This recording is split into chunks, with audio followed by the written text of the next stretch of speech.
Friends, welcome back to creative thoughts. ఈరోజు నేను మీకోసం టొమాటో పుదీనా చట్నీ ఇన్స్టెంట్గా ఎలా ప్రిపేర్ చేసుకోవాలో చూపించబోతున్నాను. సో వీడియో చూసే ముందు మీరు కనుక ఫస్ట్ టైం నా ఛానల్ని చూస్తున్నట్లయితే ప్లీజ్ సబ్స్క్రైబ్ చేసుకోండి. వీడియో కనుక నచ్చినట్లయితే లైక్ చేయండి. సో లేట్ చేయకుండా ప్రాసెస్ స్టార్ట్ చేసేద్దాం. ముందుగా దీనికి కావాల్సిన పదార్థాలు: ఆనియన్, 2 టొమాటోస్, అలాగే 5 to 6 గ్రీన్ చిల్లీస్, అలాగే వెల్లుల్లి, జీలకర్ర, కొంచెం చింతపండు, పుదీనా అండ్ కొత్తిమీర. ఇప్పుడు ప్రాసెస్ చేసేద్దాం.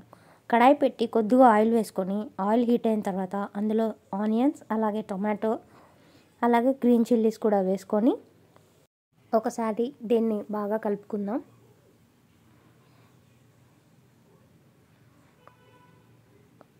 ఇప్పుడు దీనిలో ఒక చిన్న నిమ్మకాయ సైజ్ అంత చింతపండుని కూడా యాడ్ చేసి ఒకసారి బాగా కలిపి మూత పెట్టి నిమిషాల పాటు మగ్గనివ్వండి. సో 10 minutes తర్వాత చూస్తే ఇలా ఉంది కదా, ఆల్మోస్ట్ మగ్గిపోయాయి. ఇప్పుడు దీంట్లోనే నేను ఈ స్టేజ్లోనే పుదీనాను కూడా యాడ్ చేశాను. పుదీనాను కూడా యాడ్ చేసిన తర్వాత మూత పెట్టి మళ్ళీ ఒక 5 minutes పాటు మగ్గించుకున్నాక ముక్కలు ఇలా ప్రిపేర్ అవుతాయి. పుదీనా యాడ్ చేసిన క్లిప్పింగ్ అనేది మిస్ అయింది, సారీ. సో చూస్తున్నారుగా, ఇక్కడ మీకు పుదీనా కనిపిస్తుంది కదా. సో ఈ స్టేజ్లోనే పుదీనాని యాడ్ చేసుకుని ఇప్పుడు దీన్ని స్టవ్ ఆఫ్ చేసి మూత పెట్టి పక్కన పెట్టుకోండి. కొంతసేపు చల్లారనివ్వండి.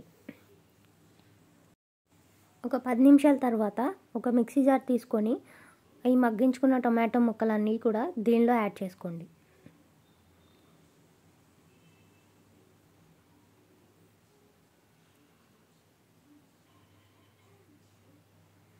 అలాగే వెల్లుల్లి రబ్బలు, జీలకర్ర, కొత్తిమీర, అలాగే కొద్దిగా సాల్ట్. నేను ఇక్కడ రాళ్ళుప్పు తీసుకుంటున్నాను, మీరు కావాలంటే సాల్ట్ కూడా తీసుకోవచ్చు.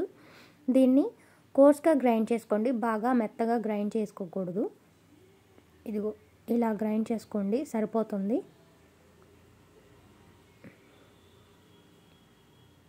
ఇప్పుడు పోపు పెట్టేసుకుందాం.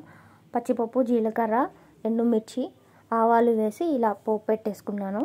సో చూసారు కదా, ఇన్స్టెంట్ టొమాటో పుదీనా చట్నీ రెడీ అయిపోయింది. దీన్ని టిఫిన్స్లోకి సర్వ్ చేసుకుని తింటే చాలా బాగుంటుంది. సో ఈ వీడియో కనుక మీకు నచ్చినట్లయితే ప్లీజ్ లైక్ చేయండి, సబ్స్క్రైబ్ చేయడం మర్చిపోకండి. Thank you so much for watching.